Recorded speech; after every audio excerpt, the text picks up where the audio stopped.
अस्सलाम वालेकुम रहमतुल्लाहि व बरकातुहू। उत्तराखंड में अब मुसलमानों को मजहबी तालीम हासिल करने से रोका जा रहा है। अब तक हिंदुस्तान में चल रहा था कि अगर सरकारी स्कूलों में मज़हब की तालीम नहीं दी जा सकती है, वहाँ बच्चों को कुरान पढ़ने नहीं दिया जाएगा, तो कम अज़ कम मुसलमान अपना मकतब खोल रहे थे, अपना मदरसा कायम कर रहे थे, अपने पैसे से अपना मदरसा चलाते हैं, अपना मकतब चलाते हैं और वहाँ अपने बच्चों को मज़हब की तालीम देते हैं, कुरान पढ़ना सिखाते हैं, उन्हें हदीस की तालीम देते हैं। अब उत्तराखंड की हुकूमत को यह भी बर्दाश्त नहीं है कि मुसलमान मज़हब की तालीम हासिल कर सके। उत्तराखंड की हुकूमत ने पिछले साल ही अपनी असम्बली में एक बिल को मंजूर कर लिया था, जिसमें एक बोर्ड बनाया गया और कहा गया कि अब उत्तराखंड के प्राइवेट मदरसों का सिलेबस क्या होगा, वहाँ का निज़ाम क्या होगा, वहाँ क्या कुछ पढ़ाया जाएगा, ये सब सरकार तय करेगी, मदरसे वाले ख़ुद तय नहीं करेंगे।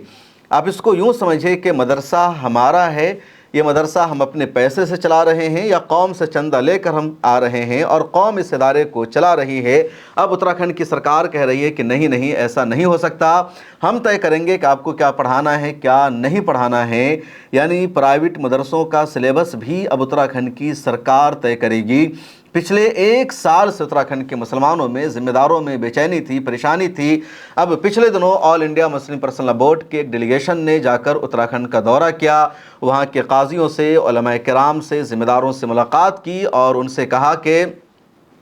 उत्तराखंड में जो भी मुसलमानों के ख़िलाफ़ कानून पास हो रहे हैं, मुसलमानों को जिस तरह शरीयत से दूर रखने की कोशिश की जा रही है, बोर्ड इस लड़ाई में उत्तराखंड के मुसलमानों के साथ है और हम सुप्रीम कोर्ट में आपकी लड़ाई लड़ेंगे। उत्तराखंड में मामला सिर्फ मदरसे का नहीं है, बल्कि और भी कई मामले हैं। जैसे उत्तराखंड में यूनिफॉर्म सिविल कोड नाफिज हो चुका है, मतलब मुसलमान वहाँ शरीयत के मुताबिक तलाक़ नहीं दे सकते हैं, निकाह के मसाइल पर अमल नहीं कर सकते हैं या विरासत की तकसीम नहीं कर सकते हैं। उत्तराखंड के मुसलमानों की शिकायत थी all India Muslim personal law board से और देर से बोर्ड के डेलीगेशन ने दौरा किया। उसके बाद मदरसे का मामला उत्तराखंड का और सीरियस हो गया और अब उत्तराखंड की हुकूमत ने इसको नाफिज करना शुरू कर दिया है कि मदरसों का सिलेबस हम तय करेंगे। मामला इतना ख़तरनाक है कि आप समझिए, मदरसे में एक बच्चा पढ़ रहा है और मदरसे में पढ़ने का मतलब होता है बच्चों की अच्छी तरबियत हो, बच्चों को नमाज का पाबंद बनाया जाए, बच्चों को दीनी तालीम से पहले आरास्ता किया जाए। अब उत्तराखंड की हुकूमत कह रही है कि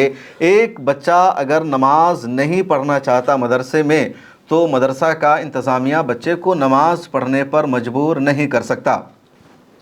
बिल में बात मंजूर है कि मदरसे में क्या क्या इस्लामी तालीम दी जाएगी और क्या नहीं दी जाएगी, कौन सी किताब पढ़ाई जाएगी नहीं पढ़ाई जाएगी, वो उनका बोर्ड तय करेगा, सरकार तय करेगी, ये लोग खुद तय नहीं करेंगे। इनकी तरफ से लगातार झूठा प्रोपेगेंडा होता है कि मदरसों में दहशतगर्दी की तालीम दी जाती है, बच्चे यहाँ से पढ़कर जो निकलते हैं वो देशद्रोही हो जाते हैं। हालांकि एक भी सबूत इनके पास नहीं है कि कोई एक बच्चा मदरसे से पढ़कर निकला हो और वो दहशतगर्द बन गया हो। मदरसा से पढ़कर निकलने वालों ने तो इस देश को आज़ाद कराया है। इस देश में जो आज आज़ादी है, आज बीजेपी सरकार में है या उत्तराखंड में जो इनकी हुकूमत है, वो इन मदरसों की देन है। दारुल उलूम देवबंद कायम ही हुआ था अंग्रेज़ों के ख़िलाफ़ जंग लड़ने के लिए, इस देश को आज़ाद कराने के लिए, और उलमा ने सबसे ज़्यादा कुर्बानियाँ दी है, उनको जेल जाना पड़ा है। आरएसएस के लीडर तो अंग्रेज़ों से मिले हुए थे, वो देश का बंटवारा चाह रहे थे,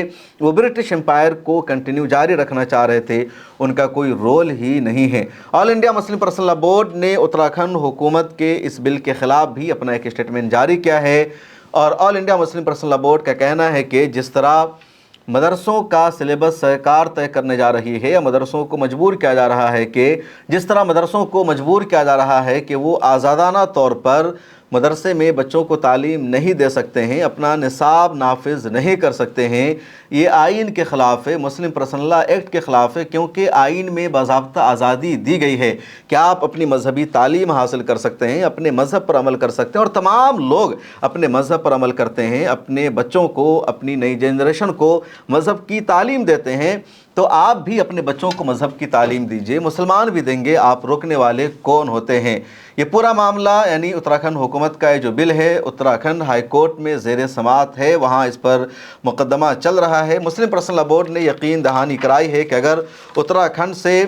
वहाँ के मुसलमानों को इंसाफ नहीं मिल पाता है, मदरसा को जीत नहीं मिल पाती है और सरकार के कानून अगर जारी रहता है, تو اس بل کو سپریم کورٹ میں چیلنج کیا جائے گا اور آل انڈیا مسلم پرسنل لا بورڈ باضابطہ اس کیس میں فریق بنے گی۔ مسلمانوں کو گھبرانے کی ضرورت نہیں ہے، مدرسہ چلانے والوں کو گھبرانے کی ضرورت نہیں ہے۔ مدرسوں کا جو نظام طے ہوا تھا 1866 میں، وہ نظام آج بھی باقی رہے گا، کیونکہ جس طرح 1866 میں ضرورت تھی، انگریزوں نے اپنا نظام نافذ کر دیا تھا۔ جتنے بڑے بڑے اسکول کالجز تھے، ان سب جگہوں سے برٹش امپائر نے اسلامک ایجوکیشن کو ہٹا دیا تھا، اور مسلمان جو ان اسکول میں، کالجز میں، یونیورسٹی میں پڑھ رہے تھے، وہ انگریزی آئیڈیالوجی کو اپنانے پر مجبور تھے، ویسٹرن کلچر کو فالو کرنے پر مجبور تھے۔ لگاتار مسلمان اسلام سے محروم ہونے لگے تھے، ارتداد کا سلسلہ بڑھنے لگا تھا، اور اس وقت کے اکابرین نے، بزرگوں نے، مولانا قاسم نانوتوی نے اور دوسرے علماء کرام نے یہ فیصلہ کیا کہ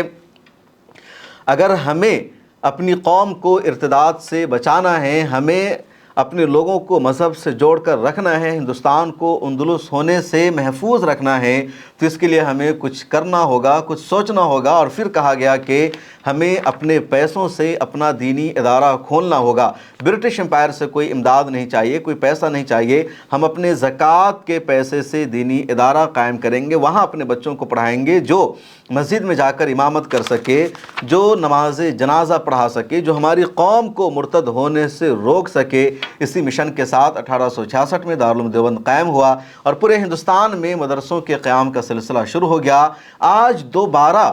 بی جے پی حکومت وہی کر رہی ہے جو برٹش امپائر نے کیا تھا، کہ مسلمانوں کو مرتد بنانا ہے، مسلمانوں کو اسلام سے دور کرنا ہے، اور ان کو پتہ ہے کہ جب مدرسے بند ہوں گے، مسلمان بچے مذہبی تعلیم حاصل نہیں کریں گے، تو پھر وہ اپنے مذہب کے بارے میں معلومات نہیں رکھیں گے، ان کو جانکاری نہیں ہوگی، ان کو انفارمیشن نہیں ہوگی، اور پھر ان کو گمراہ کرنا آسان ہو جائے گا، اسلام سے دور کرنا ان کو ایزی ہو جائے گا، اور اس طرح دوبارہ ہم ان کو ہندو بنا سکتے ہیں، ان کو مرتد ہونے پر مجبور کر سکتے ہیں۔ ایکس مسلم کا فتنہ پہلے سے چل رہا ہے، جس کو RSS کی طرف سے لگاتار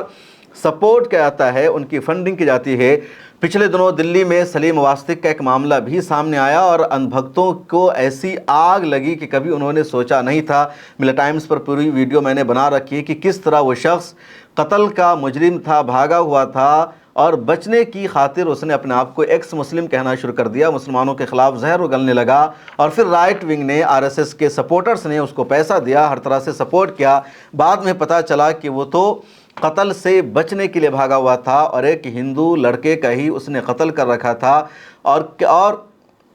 اور بھی کئی طرح کے جرائم اس کے ساتھ جڑے ہوئے تھے۔ تو یہ پورا ایجنڈا ہے بی جے پی کا کہ مدرسوں کو روکنا ہے، مدرسے میں جو تعلیم دی جاتی ہے اس سے مسلمانوں کو محروم کرنا ہے، لیکن یہ اپنے ایجنڈا میں، اپنے مقصد میں کامیاب نہیں ہو پائیں گے۔ ہندوستان کبھی بھی اندلس نہیں بن پائے گا۔ کل بھی مسلمان یہاں عزت کے ساتھ جی رہے تھے، آگے بھی جیتے رہیں گے۔ ہاں، کچھ مشکل حالات ہیں، پریشانیاں ہیں، لیکن جب مشکل حالات آئے ہیں، مسلمانوں نے اس کے بعد ایک نئی ترقی کی ہے، مسلمانوں کو ایک نئی طاقت ملی ہے۔ کچھ دیر کی خاموشی ہے، پھر شور آئے گا۔ ابھی تمہارا وقت ہے، ہمارا دور آئے گا۔ ملتے ہیں اگلی ویڈیو میں۔ اللہ حافظ۔